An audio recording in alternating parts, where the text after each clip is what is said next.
Just say it, man. Don't make me ask 20 questions. What is the point? Get to the point. Point. Just say it already. Welcome to the Podcram.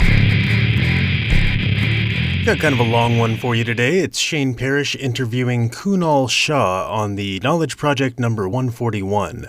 I cut 2 hours off, but we still have 30 juicy minutes right here. Enjoy. So one of the biggest shocking thing for me when I'm during my first trip to the US was I figured that almost everybody's first job paid them an hourly salary. In India, nobody has ever earned an hourly salary in their entire life. Now, there's a dangerous thing that happens because of that. Nobody understands what's their value per hour. If you ask any Indian, if you ever come to India and go to any store, any hotel, any restaurant, ask the guy, what's your salary per hour? Cannot answer that question. Because of that, they take poor decisions with their time and they don't understand the value of time. So products that sell convenience and save you your time rarely monetize, which monetize a lot in the Western society. Because everybody understands the value of hour. Because their first job was, I don't know, $10 an hour, and then now they are doing well in life, but they can still do a math on an approximate basis. Now my salary seems to be $500 an hour. And they just get it. And therefore, they take very interesting decisions. They will not try to optimize for a $50 discount on their flight tickets when they are making $500 because they'll say, that's not worth my time. No Indian will ever say it's not worth my time. And that's true for many Asian societies because value of time as a concept was never taught. Efficiency is not a DNA you see in Asia. So if people aren't paid hourly, how are they compensated? How does that work?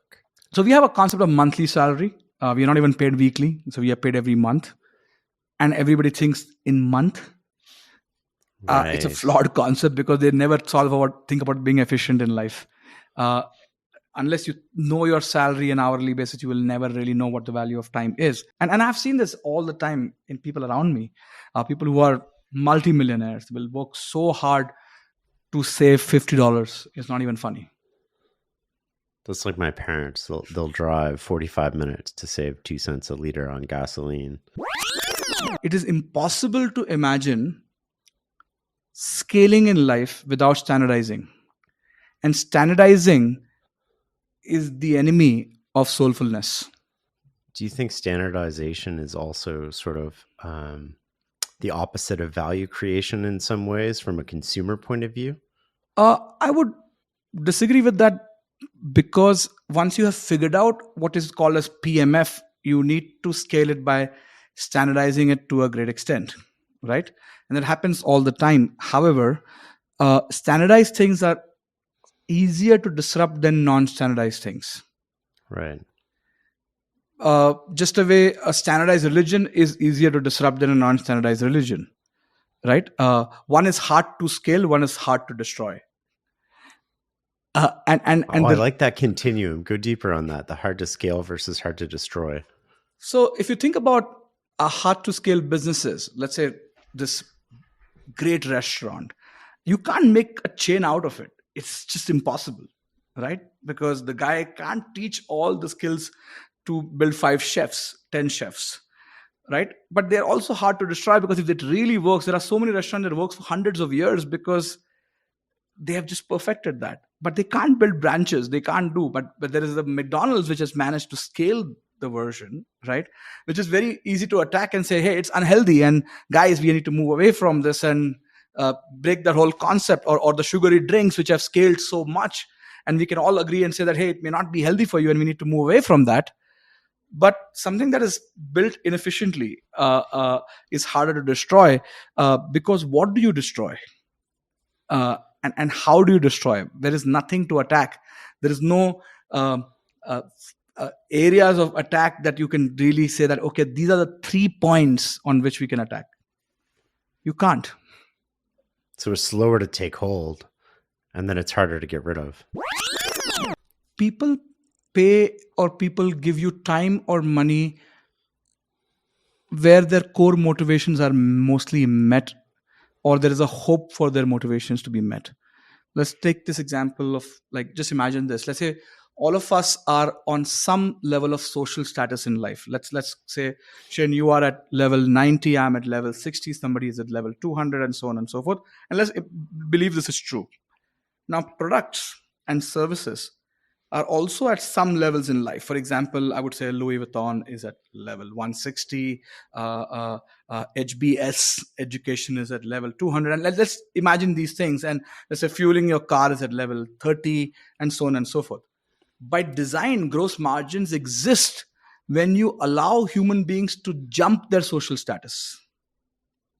And gross margins disappear when you do not help them increase their social status. For example, I will keep moving to a utility provider as long as they keep offering me lower price, as long as the time required and the effort required is the same. Because the department of your brain that deals with that is the CFO of the brain, who's only looking for cost cuts. But the CMO of your brain is saying that, oh my God, if I crack HBS and I will be able to jump the social status and my income will multifold, and therefore it is okay to spend years, time, money to get a chance to get into Ivy League. And therefore Ivy League can keep increasing the gross margin with no trouble, because they promise, or even if they give you hope. Let's give example of Vegas right now. Vegas does not assure you that you'll become rich, but the hope lottery, which is a chance of being level 30 jumping to level 200, I'm okay to go all in once in a while. Especially poor people get sucked into that a lot more, because imagine it's like being on a poker table with the smallest stack. The best strategy you feel to be on the table is to go all in all the time. So when we went through pandemic, I believe that the whole world had this amygdala hijack moment where they said, oh my God, I have to really survive and I need to take more risky behavior, because I think the amygdala probably flared up during this time, and therefore risky behavior seems to happen right after crisis, because people just go all in. The world is getting more risky, and then obviously there's a huge correction that will happen, which will kind of flow in the next stage, because like the Spanish flu, we went through Spanish flu and then the roaring 20s and the Great Depression. We're going to go through those cycles faster now, because we are fast forwarding everything. In fact, crisis is almost like a fast forward button to future, and accelerates eventualities because we go through that. The future of SaaS companies is going to be that, where the next SaaS company will just say, oh, just use our tool for free. But by the way, we'll charge you and cross-sell you some lending, some loans, some technology, some value-added services, which could disrupt a lot of utility creating businesses by design. So I think cost to provide utility is dropping, and therefore the revenue expectation from that is dropping. And we're going through a very interesting cycle of how business models will evolve, and they all will have to be more skin in the game in nature, versus rent seeking that they used to be, because nobody could easily compete, because the world is getting more and more like APIs, and businesses, when they become APIs, it's much easier to plug them into larger ecosystems. Every low trust society, which is usually non-Western society, a lot of them are low trust, there is always concentration of trust. Every low trust society will have concentration of trust. The reason I think increasing trust in a society, and I've been obviously obsessed with what creates trust. For example, the most simplest answer I've found is, as trust is natural in societies that have very low diversity of ethnicity. And that is a scary thought, because all sorts of bad behavior have happened in human history, because we tried to attack the minority and always try to make the society one. But it's unfortunately seems to be true that trust is biological. And we seem to trust people with common belief systems, and ethnicity plays a huge role. So you'll notice an interesting pattern that I think there's a study by some Stanford professor which showed that almost an opposite connection or correlation to number of ethnicities and high trust of a society. And it's not surprising that most societies that are not multi-ethnic, as they're becoming more multi-ethnic, the trust is declining.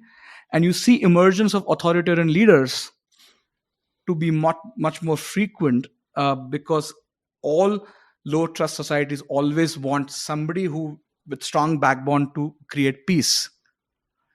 And that's also the concentration of trust point, which seeps in from that, which is constantly repeating itself in many themes. So we trust people who are like ourselves. And so the more diverse society is, the fewer people that are like us, the more low trust we are in general. Is that a good summary of sort of paraphrasing of what you said? I think it's a good summary. There's one more nuance. If it becomes too similar, innovation dies. If it becomes too dissimilar, trust dies. So it seems to be in an interesting spectrum that you can only have a certain mix that keeps driving things to move forward versus become stagnant and boring and too chaotic. I think there is this healthy mix that needs to keep happening. And I don't know what the number is, but it sounds like a scary concept, because you're trying to say that, hey, you have to cleanse the society to reorganize itself to have 80-20 on ethnicities, which is a problematic concept to start with. I started working on a framework. I call it the Delta 4 framework, on predicting startup success. And I found that the evolution of startups was very similar to biological evolution. And I'll give you a sneak preview of that framework. It's easier to understand, but I'll tell you, for example, if I asked you, which product or service was more efficient 20 years ago than it is today? If I've asked you this question, which product or service was more efficient 20 years ago than it is today, it's really impossible to find an answer. Like there was nothing more efficient. All the efficiency exists in the future. So humans are constantly moving from inefficiency to efficiency in one direction, and like almost like arrow of time. And therefore, any product or service that changes you from state A, which is inefficient, to state B, should unlock something that is called as wealth. So I built a simple framework, which sounds simple, but most people still don't use it. Is, let's say I asked you that, what do you think is the efficiency score of booking a cab through Uber on 10, or versus the old method that existed of booking cabs, whatever that method was? Most people would say maybe this is 7, 8 on 10. That is maybe 2 on 10, 1 on 10, 3 on 10.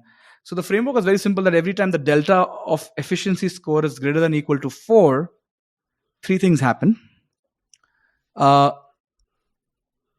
It's an irreversible behavior. Once you experience a delta 4 product or service, you cannot go back. There is obviously very high tolerance. That's the second thing, that you will hate Uber, but you're not going to like, damn it, I'm going to delete this app and I'm going to move to a more inefficient behavior. The third thing is, which I call as a UBP, unique brag-worthy proposition.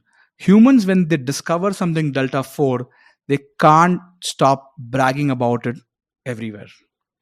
Almost like a secret code that all humans have with each other, that every time you discover delta 4, brag about it and tell everybody about it, and move the entire humanity from state A to state B, which is more efficient, which reduces their local entropy and moves them forward to a more efficient medium, which burns lesser energy than in any form, time, money, or wealth, to move forward to more efficient methods. For example, let's talk about buying shirts online versus offline. It's not delta 4 if you have, let's say, odd sizes, and you have the challenge. And therefore, shirts have not moved completely online. And many products will not be found, because just by adding tech, it doesn't become delta 4, right? It has to improve the efficiency score of the desired behavior. A lot of founders who pitch to me are usually well prepared and make a presentation and come to me. And so I tell them that, hey, I don't understand English very well. Can you explain this to me in Hindi? What does it do? Founders who really get what they're doing can switch language without a problem, because they really get it. And language doesn't change anything for them. Many people who have just prepared their presentation and not really understand this very clearly, they struggle with the language change, and their pitch goes for a toss. So hold on. One way I just want to piggyback on this, because like one way that you can do this without switching languages is switch level of the conversation. So often people prepare at one level and it's like, oh, can you go deeper or can you go higher level and keep that in context, which is sort of like the same idea. Yeah. And I've seen that people who are really good, you change language, you change medium, you tell them I don't want to read your presentation, they'll still be okay. Some people, you tell them, I'm not going to look at your PPT, and they'll be like, how do I explain this to you? The other framework that has worked for me is I tell them, I don't understand anything what you're saying. Imagine I'm a user of this product and I have to tell a friend over dinner to try this. What do I say? Only rule, I cannot use any jargon because I don't speak to my friends in jargon. So tell me, what do I say?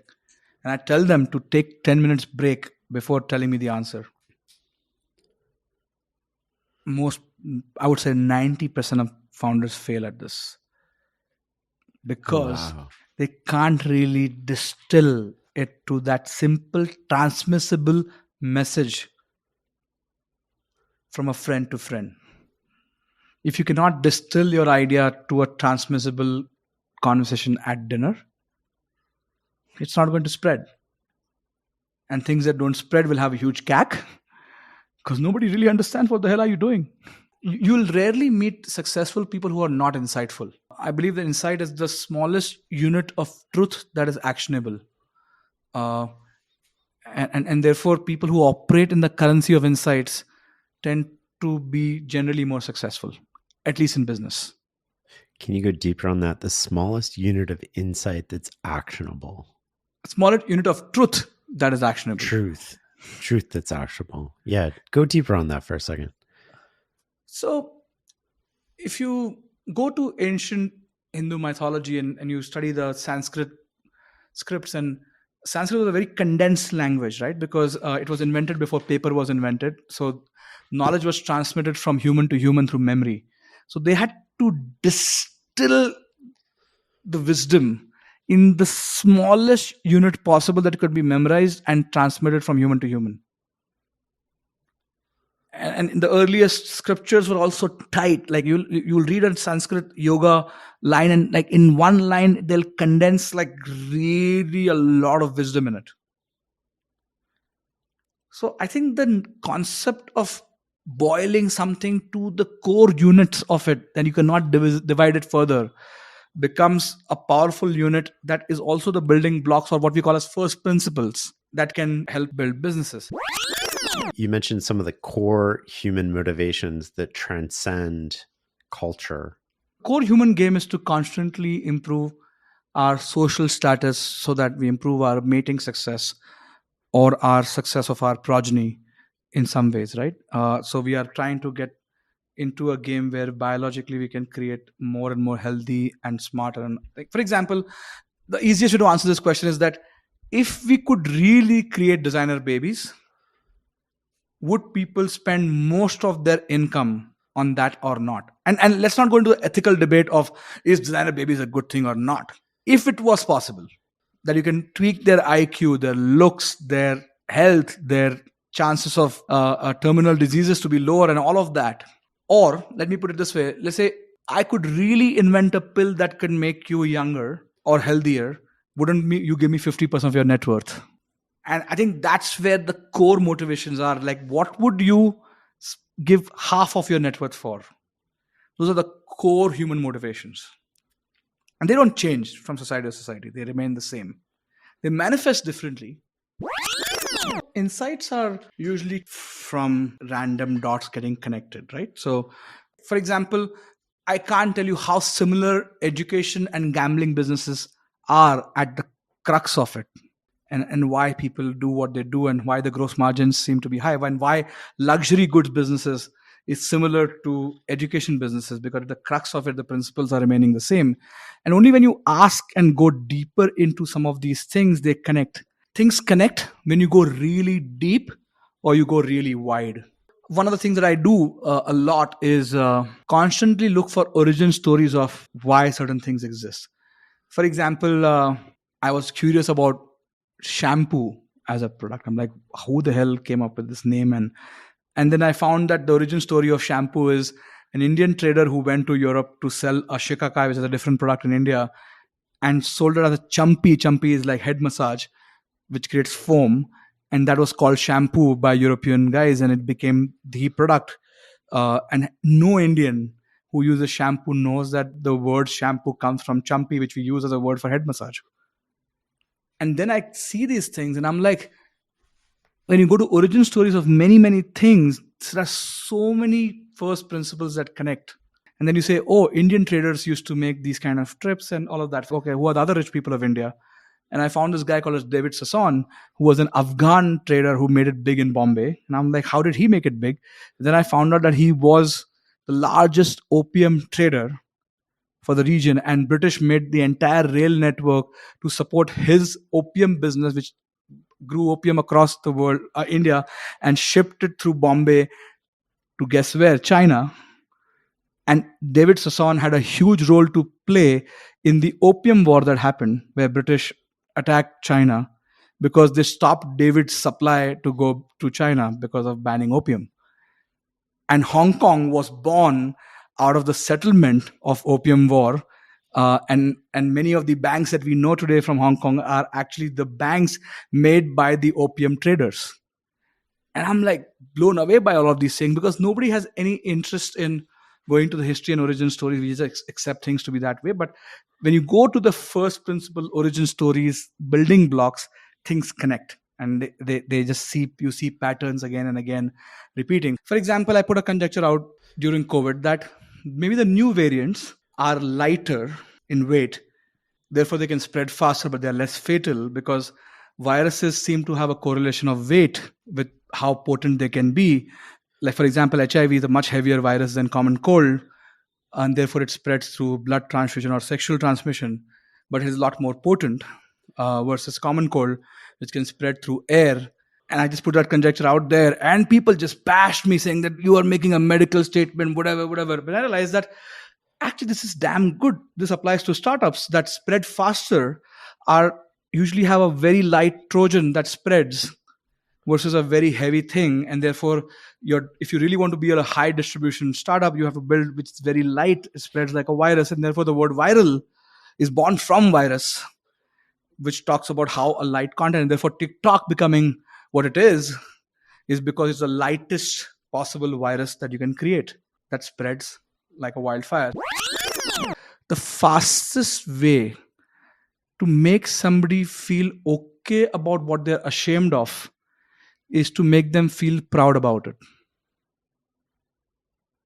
For example, the path from shame to normalcy is through pride, which has obviously used and misused in different ways. So, gay pride, and you are a man if you have tobacco, and you are a classy person if you have this whiskey.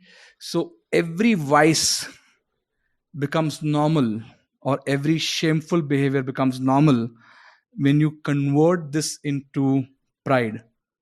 And I think you can make humans do anything bad by just making it a matter of pride. And it's an interesting hack, if you think about it, on how you can make people not feel ashamed about certain things. You can say, you have to be very proud of this, right? And I think, by the way, I also know that everything that we are proud of are the handles that we give to other humans to manipulate us. So everything that I write on Twitter as things that I'm proud of, like people's intros and descriptions are their trigger points put in public. For example, if you write, I don't know, proud father, proud American, fastest way to manipulate you is the things that I have shown in public what I'm proud of. Because I'm demonstrating my social identity in public, and I'm like giving myself exposed. And I do believe that humans create these identities to belong and fit in, because it's very uncomfortable to say I have no identity. So I removed everything from my Twitter. I have nothing written on my Twitter as my identity. And I believe that one day you should give up your name also, and profile picture also, and get into that zone, because that's when you become impossible to manipulate or impossible to trigger, because You are nothing, nobody, and you just exist in the background, right? And I think a lot of people, when they are trying to say, I'm this proud alum of this, proud of this, or Manchester United fan. In fact, the word fan probably comes from the word fanatic, and fanatics are the easiest to trigger. In fact, I believe that all the people who demonstrate the need to be fans are the people who are easiest to offend in life. I think being fan or having favorites is telling the world that you're extremely easy to offend. And therefore, we like authoritarian leaders a lot more in these chaotic times because seems about right, right? And therefore, I remember hearing from somebody that people don't back people who are right and wrong. People back people who seem to have a backbone, because I can't process all this information. All the polls have become yes and no versus all the nuances, and like nobody has time for nuances. So I think the world is going to become more and more intolerant because the processing power of hardware is not growing at all, but the amount of information that is coming to us is growing disproportionately. And I think the ability of few people to go to nuances, to basic principles, will keep creating more and more wealth, power, anything that you can imagine as important and as a metric of success, because they are traders of nuances, and all the people who are not traders of nuances are going to be this transient source of energy that money will flow through them away. In fact, I'll tell you one interesting thing I've observed. You will rarely meet a wealthy person who cannot keep secrets. So I believe that wealth is like energy that stores itself in entropic complexities that seem to hold the information asymmetry in them versus be these transient sources. And therefore, I believe that the world has become this superconductor where one meme goes to hundreds of millions of people quickly, information, gossip, fake videos. Actually, I did an interesting study. You'll love it, by the way. You should look it up. When Will Smith had that event at Oscars, I looked at Google Trends and saw on the heat map of the world, where did Will Smith as a keyword take off? Because Google Trends went like this. But on the global heat map, only some places went really dark. Most places had no search jump. And I was like, this is perfect. This is a final map of to knowing where the Western media has huge influence. You can predict accurately in India, in Africa, in Morocco, in Indonesia, where Western media has importance. Where do people care about Will Smith? And you can see these patterns emerge very clearly when you create these contrast events. I want to go back to something you said earlier that's sort of like lingering in my mind a little bit, which is you said you've rarely met a wealthy person that can't keep a secret. Go deeper on that. So this is now a rabbit hole topic. So we'll go into it. I do believe that, and more you study about concept of wealth, we often say that wealth is not zero sum, but it actually is, because wealth is nothing but energy stored. So according to me, wealth is nothing but batteries of energy, where energy is stored temporarily and it keeps increasing, because humans are the only species that have figured out how to convert all forms of energy to our advantage to reduce our local energy consumption or local entropy.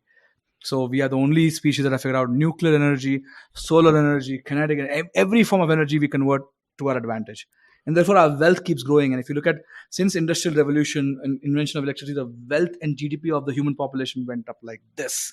It did not go like this, it went up like this, right?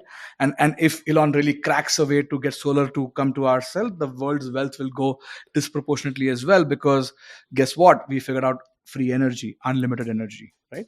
So the thing is that there's an interesting thing that was called the Maxwell's demon problem, which was the only thing that said proved that entropy is not increasing, it can be reversed, because it was a concept which was basically, Maxwell demon has this glass box. Maxwell is the scientist who came up with this theory that entropy is not a law because it can be proven to not be true by Maxwell's demon experiment. It was a glass box with a door in the middle, and there are two chambers, one with cold molecules and one with heated molecules, and this demon could open the window selectively based on when hot one was trying to move in this direction and left cold was moving, and it just reverse it. So basically it says that Maxwell demon is able to reverse entropy versus overall increasing the entropy of the system, and therefore entropy is not a law. Then people, after many years, figured out that the brain of the demon is part of the system, and the overall entropy of the system is growing, and therefore human brain and therefore the information theory and all of that comes in, saying that entropy is constantly increasing because of the information asymmetry in the demon's head. If you didn't catch that, he said the information asymmetry in the demon's head. Now, if you extend this idea further, you realize that all the tech companies that are disproportionately growing in wealth and net worth and revenues are also the ones which have more information asymmetry, or they are more Maxwell demon-like. Same for humans. People who have natural information asymmetry are constantly creating more and more wealth. Therefore, because they have to burn less energy compared to others in diverting the molecules here and there. And I think, therefore, when you see a wealthy person, so a lot of people become rich but not wealthy because they do not know how to manage the information asymmetry. So a lot of athletes become very rich and very quickly become poor. And you will see a pattern that they're very bad at holding information asymmetry. And ability to keep secrets is a good litmus test of an information asymmetry seeking brain. Wealthy people love to associate with people who can keep secrets. In terms of decision making, there is this thing that you say, what would Steve do? And what would Bezos do? What would this do? Actually sounds stupid, but it's not. Or what would Jesus do? Right? These are good frameworks to say that, let me try to think like them and see if they would do it or not. And I think sometimes just creating this mimicry of sorts would be very powerful. That would this person do this? What this? And I think the only good use of reading a autobiography or biography is to be able to answer this question: that would Elon do this? Would Steve do this? Thanks for listening to this installment of The Podgram. I hope it contains something useful for you. If you enjoy these selections and are curious about the curator's own thoughts, you can check out my other podcast, Psychic Lube, where I share concise concepts meant to grease the intellectual gears and help get your creative juices flowing. Each episode is an ongoing collaborative project that welcomes listeners to expand or rebut its points by email or comment, the most interesting of which get incorporated through periodic re-recordings. As always, if you're intrigued by today's content, I encourage you to go listen to the full podcast in its original form directly from its creators so that their sponsors keep paying them to make stuff for us and nobody feels compelled to sue me for copyright infringement. Now, get off your phone and go do smart stuff. Have a productive day.